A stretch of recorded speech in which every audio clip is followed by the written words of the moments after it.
नमस्कार। परिवर्तन क्लासेस मगहर के ऑफिशियल यूट्यूब चैनल पर सभी छात्रों का हार्दिक स्वागत है।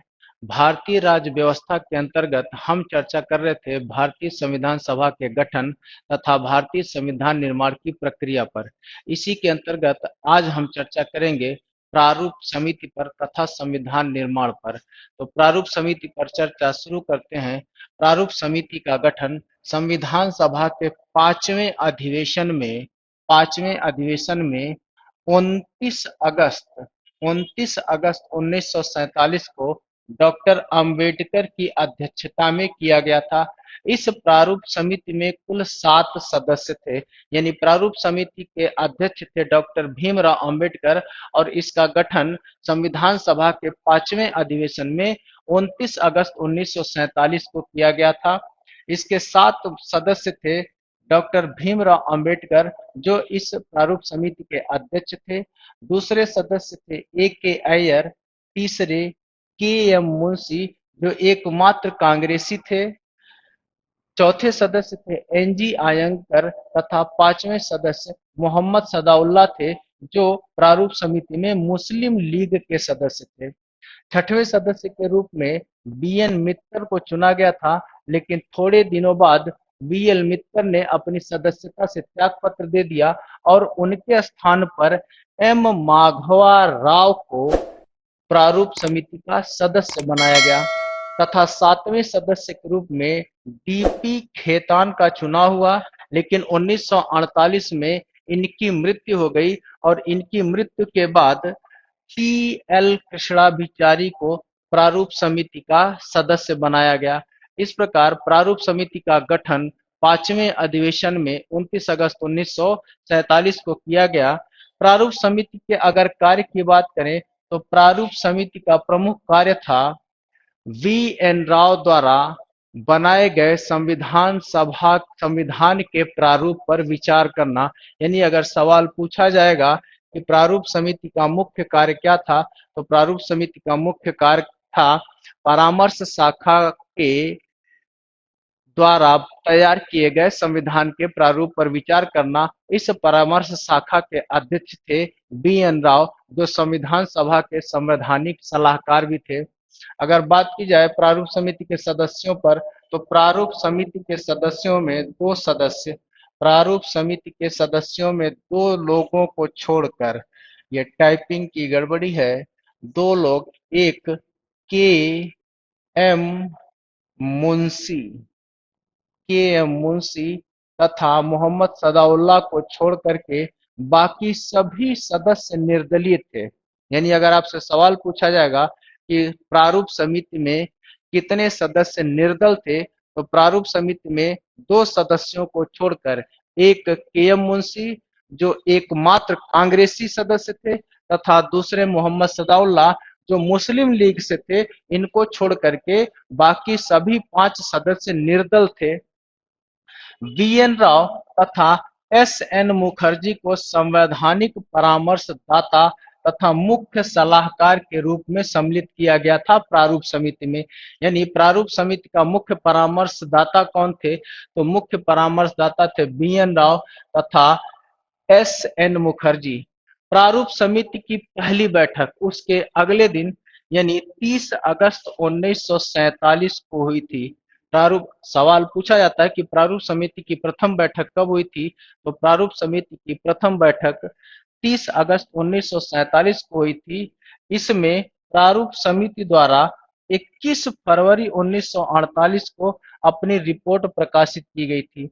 यानी बी एन राव द्वारा बनाए गए संविधान के प्रारूप पर विचार करने के बाद इस प्रारूप समिति ने अपनी रिपोर्ट 21 फरवरी 1948 को प्रस्तुत की। प्रारूप समिति द्वारा पेश किए गए संविधान के प्रारूप पर विचार करने के लिए संविधान सभा में कुल 3 अधिवेशन हुए थे या 3 वाचन हुए थे। यानी प्रारूप समिति के द्वारा पेश किए गए संविधान के प्रारूप पर संविधान सभा में विचार करने के लिए कुल 3 वाचन हुए, जिसमें प्रथम वाचन 4 नवंबर से 9 नवंबर 1948 तक चला। द्वितीय वाचन 15 नवंबर 1948 से 17 अक्टूबर 1949 तक चला। इस द्वितीय वाचन में ही प्रारूप संविधान के प्रारूप पर खंडकर विचार किया गया। यानी अगर आपसे सवाल पूछा जाएगा कि संविधान सभा में किस वाचन के तहत संविधान के प्रारूप पर खंड कर विचार किया गया या मुख्य रूप से विचार किया गया, तो वो किया गया था द्वितीय वाचन में। तृतीय वाचन में जो 14 नवंबर 1949 से 26 नवंबर 1949 तक चला, इसमें इस संविधान के प्रारूप को स्वीकार कर लिया गया तथा इस पर राजेंद्र प्रसाद के हस्ताक्षर किए गए। इसके अतिरिक्त प्रस्तावना प्रस्तावना की बात की जाए कि प्रस्तावना कब स्वीकृत किया गया था, तो प्रस्तावना सबसे अंत में स्वीकार किया गया था। प्रस्तावना को संविधान सभा द्वारा सबसे बाद में स्वीकार किया गया था तथा हिंदी को राजभाषा संविधान सभा ने सर्वसम्मति से स्वीकार किया था। संविधान 26 नवंबर संविधान 26 नवंबर 1949 को स्वीकृत हुआ, जिसमें भारत को एक प्रभुत्व संपन्न लोकतांत्रिक गणराज्य घोषित किया गया। संविधान पर संविधान सभा के सदस्यों द्वारा 26 जनवरी 1950 को अंतिम रूप से हस्ताक्षर किया गया। सवाल पूछा जाता है कि संविधान सभा के सदस्यों द्वारा संविधान पर हस्ताक्षर कब किया गया, तो संविधान पर हस्ताक्षर 26 जनवरी 1950 को अंतिम रूप से किया गया। इसके पहले 284 सदस्यों द्वारा इस संविधान पर हस्ताक्षर किया जा चुका था। भारत का संविधान 26 नवंबर 1949 को अंगीकृत किया गया था। यानी अगर सवाल पूछा जाएगा कि भारतीय संविधान सभा ने भारतीय संविधान को कब स्वीकृत किया, तो भारतीय संविधान सभा ने संविधान को 26 नवंबर 1949 को अंगीकृत किया तथा इसके कुछ उपबंध तुरंत लागू कर दिए गए। भारतीय संविधान को 2 खंडों में लागू किया गया था। सवाल पूछा जाता है कि भारतीय संविधान को प्रथम बार कब लागू किया गया, तो भारतीय संविधान को प्रथम बार लागू किया गया 26 नवंबर 1949 को। या ऐसे भी पूछा जा सकता है कि भारतीय संविधान को आंशिक रूप से कब लागू किया गया, आंशिक रूप से कब लागू किया गया, तो ये भी लागू किया गया 26 नवंबर 1949 को। आंशिक रूप से का मतलब है कि जिस दिन यानी 26 नवंबर 1949 को जिस दिन भारतीय संविधान सभा ने भारतीय संविधान को स्वीकृत किया, उस दिन भारतीय संविधान के कुछ उपबंध लागू किए गए, जैसे नागरिकता, निर्वाचन तथा अंतरिम संसद एवं अस्थायी संक्रमणकालीन उपबंध से संबंधित कुछ अनुच्छेद तुरंत लागू कर दिए गए। लेकिन पूरा का पूरा संविधान बाद में 26 जनवरी 1950 को लागू किया गया। यानी अगर सवाल पूछा जाए तो संविधान का प्रारंभ कब माना जाता है या संविधान को कब लागू किया गया, तो ये लागू किया गया 26 जनवरी 1950 को। अगर पूछा जाएगा कि 26 जनवरी 1949 को जब संविधान को आंशिक रूप से लागू किया गया तो कुल कितने अनुच्छेद लागू किए गए थे, यानी 26 नवंबर 1949 को कुल 16 अनुच्छेद लागू किए गए थे। कुल 16 अनुच्छेद लागू किए गए थे तथा पूरा संविधान लागू किया गया था 26 जनवरी 1950 को। अगर सवाल पूछा जाएगा कि भारतीय संविधान के किस अनुच्छेद में यह लिखा गया है कि भारतीय संविधान 26 जनवरी 1949 को लागू हुआ, तो यह लिखा गया है संविधान के अनुच्छेद 394 में।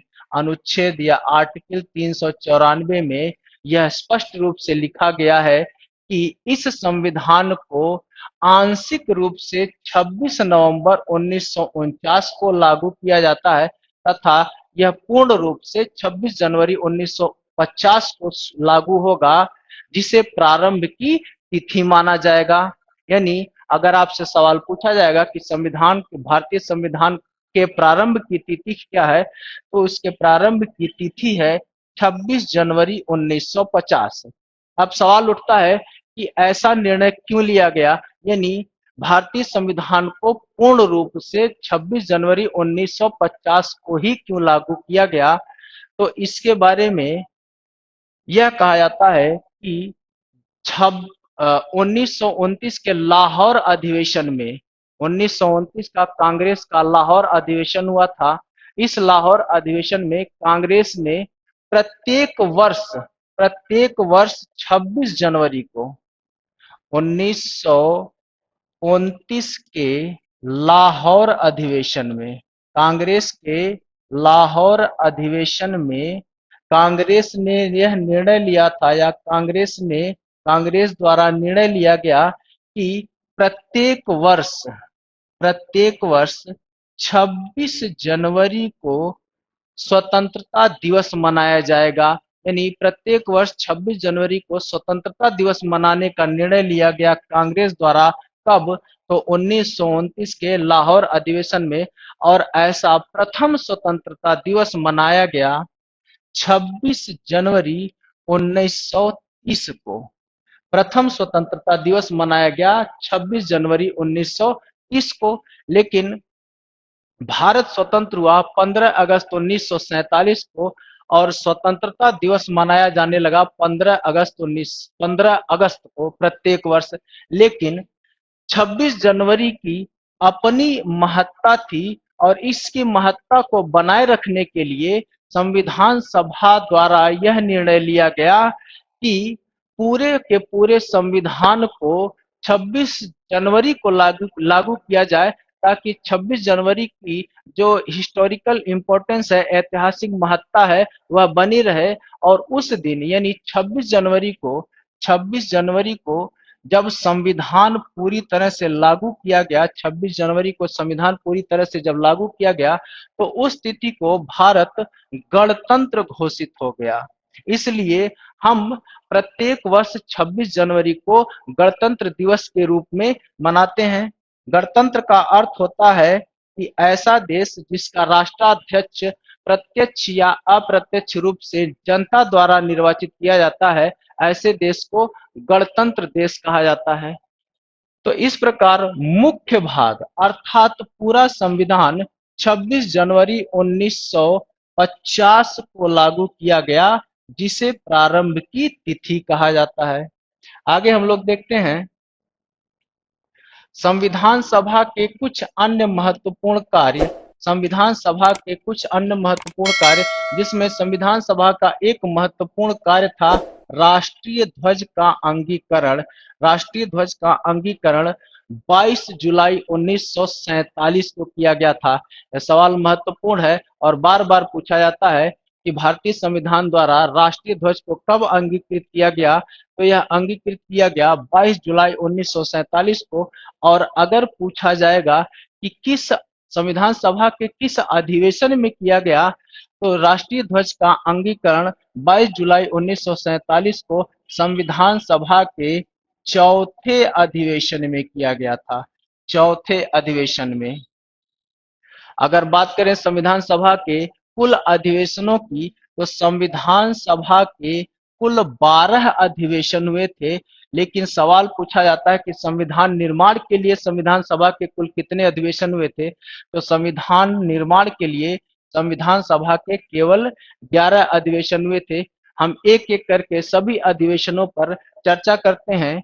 तो प्रथम अधिवेशन, संविधान सभा का प्रथम अधिवेशन 9 दिसंबर 1946 से 9 दिसंबर 1946 से 23 दिसंबर 1946 तक चला था, जिसमें नेहरू का प्रसिद्ध उद्देश्य प्रस्ताव स्वीकृत किया गया था। द्वितीय अधिवेशन, जिसमें समितियों का गठन किया गया था। तृतीय अधिवेशन जिसमें समितियों का प्रतिवेदन स्वीकृत किया गया था। इसके अतिरिक्त चौथा अधिवेशन जिसमें राष्ट्रीय ध्वज की स्वीकृति की गई थी, यानी राष्ट्रीय ध्वज स्वीकार किया गया था संविधान सभा द्वारा 22 जुलाई 1947 को। संविधान सभा का जो पांचवा अधिवेशन हुआ था, संविधान सभा का पांचवा अधिवेशन, चौथे अधिवेशन में स्वीकार किए गए राष्ट्रीय ध्वज को 15 अगस्त 1947 को 14-15 अगस्त 1947 को मध्य रात्रि को सरोजनी नायडू की अनुपस्थिति में हंसा मेहता ने भारतीय नारियों की तरफ से राष्ट्रीय ध्वज को संविधान सभा को भेंट किया गया। कहने का मतलब है कि जब चौथे अधिवेशन में राष्ट्रीय ध्वज को स्वीकार किया गया तो 14-15 अगस्त 1947 की मध्य रात्रि को संविधान सभा के जो अध्यक्ष थे डॉक्टर राजेंद्र प्रसाद, उनके अनुरोध पर लॉर्ड माउंटबेटन ने संसद के केंद्रीय हॉल के छत पर 15 अगस्त 1947 को ध्वज फहराया था और यह ध्वज संविधान सभा को भेंट किया गया था हंसा मेहता के द्वारा। यह कार्य वास्तव में सौंपा गया था सरोजनी नायडू को, लेकिन उस दिन यानी 15 अगस्त 1947 की मध्य रात्रि को सरोजनी नायडू अनुपस्थित रहती हैं और उनकी अनुपस्थिति में यह ध्वज भेंट किया था हंसा मेहता ने,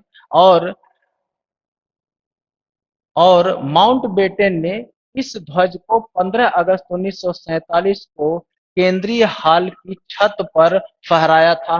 पांचवा अधिवेशन हुआ था 14 अगस्त 1947 से 30 अगस्त 1947 तक। 14 अगस्त 1947 से 30 अगस्त 1947 तक पांचवा अधिवेशन हुआ था। इस पांचवें अधिवेशन में ही प्रारूप समिति का गठन किया गया था। 14 अगस्त 1947 को पांचवा अधिवेशन मध्य रात्रि को 11 बजे शुरू हुआ और इसकी शुरुआत हुई वंदे मातरम गीत के साथ। सवाल पूछा जाता है कि वंदे मातरम गीत को प्रथम बार संविधान सभा के किस अधिवेशन में गाया गया था? तो वंदे मातरम गीत को संविधान सभा के पांचवें अधिवेशन में गाया था और इसको गाने की शुरुआत की थी सुचेता कृपलानी ने, यानी संविधान सभा में वंदे मातरम गीत का जो पहला पद था वह सुचेता कृपलानी द्वारा गाया गया था। पांचवें अधिवेशन में ही संविधान सभा ने विधि निर्माण तथा संविधान निर्माण के कार्यों को पृथक किया था। सवाल पूछा जाता है कि संविधान सभा में कितने प्रकार के कार्य हो रहे थे? तो संविधान सभा में दो प्रकार के कार्य हो रहे थे। एक तो संविधान निर्माण का कार्य भी किया जा रहा था और दूसरा विधि निर्माण का कार्य भी किया जा रहा था, यानी इसके दो कार्य थे और दोनों कार्यों को पृथक किया गया पांचवें अधिवेशन में। यानी पांचवें अधिवेशन से संविधान सभा की दो बैठकें होने लगी। पांचवें अधिवेशन से संविधान सभा की दो बैठकें होने लगी और इन बैठकों का अनुरोध किया था के एम मुंशी ने। यानी के एम मुंशी ने यह अनुरोध किया, यह प्रस्ताव प्रस्तुत किया कि जब संविधान सभा के रूप में कार्य करे, यानी जब संविधान सभा में संविधान निर्माण का कार्य हो तो इसका अध्यक्ष या इसका चेयरमैन कोई और हो, और जब यही संविधान सभा विधि निर्माण का कार्य करे तो इसकी अध्यक्षता किसी अन्य व्यक्ति के द्वारा की जाए। के एम मुंशी के इस प्रस्ताव को स्वीकार कर लिया गया तथा जब यही संविधान सभा संविधान निर्माण का कार्य करती थी तो इसकी अध्यक्षता करते थे डॉक्टर राजेंद्र प्रसाद, तथा जब यही संविधान सभा विधायी कार्य करती थी तो इसकी अध्यक्षता की जाती थी गणेश वासुदेव मालवंकर के द्वारा। गणेश वासुदेव मालवंकर को विधि निर्माण के समय संविधान सभा का अध्यक्षता करने के लिए नियुक्त किया गया था। विधायी कार्य के लिए सब सवाल पूछा जाता है कि विधायी कार्य के लिए संविधान सभा की प्रथम बैठक कब हुई थी? तो संविधान सभा की प्रथम बैठक विधि निर्माण के लिए 17 नवंबर 1947 को हुई थी और इसकी अध्यक्षता की थी गणेश वासुदेव मालवंकर ने। इसीलिए एक सवाल पूछा जाता है कि लोकसभा का प्रथम अध्यक्ष किसे माना जाता है? तो लोकसभा का प्रथम अध्यक्ष या प्रथम सभापति माना जाता है गणेश वासुदेव मालवंकर को, क्योंकि इन्होंने ही सर्वप्रथम विधायी कार्य के समय संविधान सभा की अध्यक्षता की थी। आज के लिए बस इतना ही। इसके आगे इस टॉपिक पर हम नेक्स्ट क्लास में चर्चा करेंगे। तब तक के लिए पढ़ते रहिए और अगर लेक्चर पसंद आए तो चैनल को लाइक कीजिए और सब्सक्राइब करिए। तब तक के लिए धन्यवाद।